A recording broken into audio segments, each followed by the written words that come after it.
how's it going again? Back again for another episode of Marvin England. Anyhow, let's talk about Brexit. You know, what is this Brexit thing? A lot of Americans might, back home, may not understand. Some of you watch the news and may have an idea. Some of you may not understand. What is this Brexit thing? And Brexit basically is... some people in England decided that they don't want to be part of the European Union anymore, and they want to separate and go their own way, and that's what's called Brexit, as an exit from Britain's exit from the European Union. So Brexit, so to speak, that's where the term comes from. Now there's a lot of contention behind that. Now the thing is about Brexit, to me, is, hey, now this is an American's point of view. I think it's a big mistake. Big mistake. And unfortunately, I think we here in England are suffering from some of the same issues that got Trump elected in the U.S. Not saying that there's a lot of racist people that voted for this thing, even though there is a demographic to support that.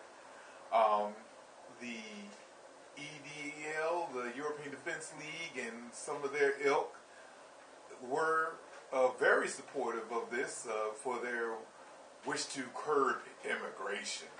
Now, immigration, there has to be some kind of control on it. You'll get no argument from me. And this is funny coming from an American living in England, married to a Filipino woman also living here in England. So I can see the irony. But I do understand some of their frustration in that immigration has not been handled very well here. You know, England is not a large landmass like the U.S. of A. And so living space is at a premium here already, yes. But the technical expertise and a lot of the services, they are really depend upon a immigrant labor force. Now, I myself, as an immigrant here, I've worked in a lot of places, done a lot of different jobs, a man of many hats. And I've worked with Europeans, Eastern Europeans, Polish, Russians, Macedonians, you name it, I've worked with them. And most of them are some hard-working people. Like anywhere. You're going to get those that want to exploit the system and suck up the system, but a lot of them are hard-working people. And a lot of them are doing the jobs that British people don't want to do. Just like in the USA. Everybody talks about immigration, but who's picking those peas and carrots and the veg and fruit and all that? Not the average American. I wouldn't be out there picking some fruit. I tell you what, as a teenager, I picked blueberries one summer. Hated it. Tell you what, that was one long, brutal summer.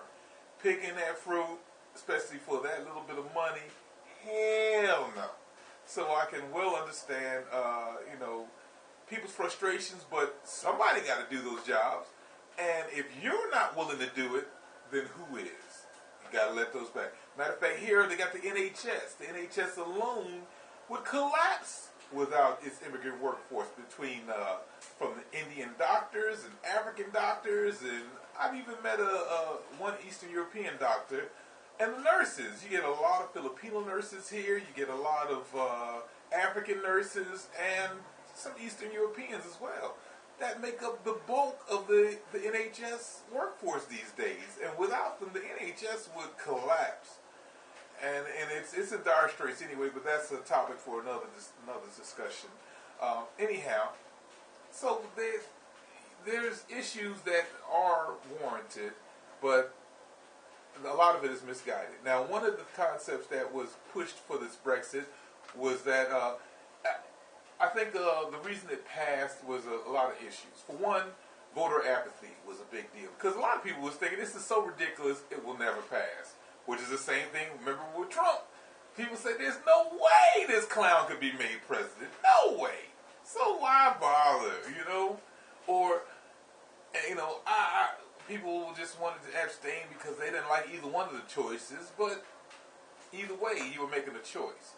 So anyhow, I'm getting away from the point. People wanted to get away from the some of the immigration, that runaway immigration, and the labor, or some of the leavers, as they were called, those that want to leave the euro, they were lying to everybody.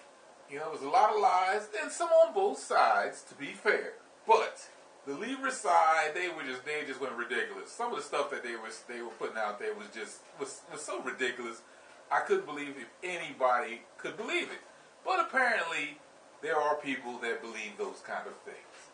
You know, as there was one thing that was saying that, oh yeah, we're going to, that money that they, because apparently they contribute so much money to the European Union as like a membership fee or dues or whatever you want to call it, because they're all in these different agreements that cost money, so to speak. But on the same token, they do get some money back for other things. So it's a give and take. But, okay, yes, they do have to front some cash. And people are like, oh, we can get that $350 million come back and put that in NHS. Not going to happen. And as soon as it had passed, they backed off of that. And that kind of got forgotten about. And it didn't occur. A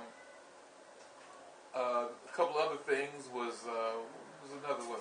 Oh yeah, people were saying that they wanted to self-rule and they didn't want them interfering.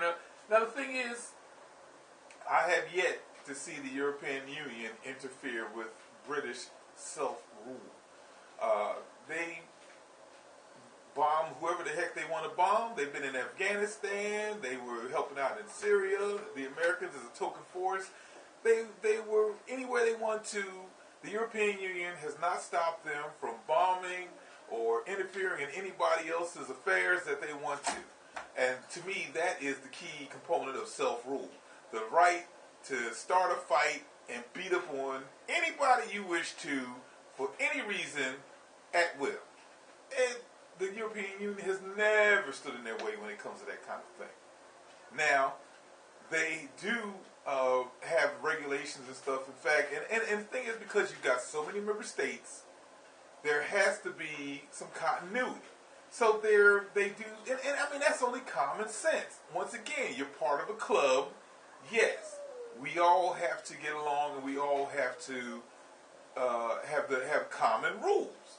That makes sense. But they still don't supersede your sovereignty. And the thing is, that brings up another point, is a lot of the people that were wishing for Brexit under this idea of regaining sovereignty were really thinking about days long ago when the days of the British Empire, which are sadly long gone. When Britain ruled the world and Britain was king and everybody bowed down and those days are gone and never coming back. And a lot of the older people that look for those things, I understand, it's a different world today. It's a different world. The world that they grew up in, pretty predominantly white Britain, no longer exists. It's a very multicultural, diverse place these days. And unfortunately, because immigration has not been controlled in any fashion, you have a lot of imbalances in some areas. It's almost like you're not in England anymore. I go to certain parts of London, and it's like I'm in little Islam or something, because it's like, well, there's no white people to be seen. There's nothing but and mosques everywhere. It's like, man, am I still in England? That is concerning, and it's like, well, to me, it says something should have been done about that, but now it's too late. How do you control that? How do you put that genie back in the bottle? But anyhow, I can go on and on. There's other issues about Brexit. A lot of the trade. The trade is the one thing that I think it binds us all together. European Union is, Europe in general is England's, the UK rather, is their biggest trading partner. Biggest trading partner. And to cut that off, to me, is economic suicide. for the sake of this idea of sovereignty, which they never lost. But, well, there it is.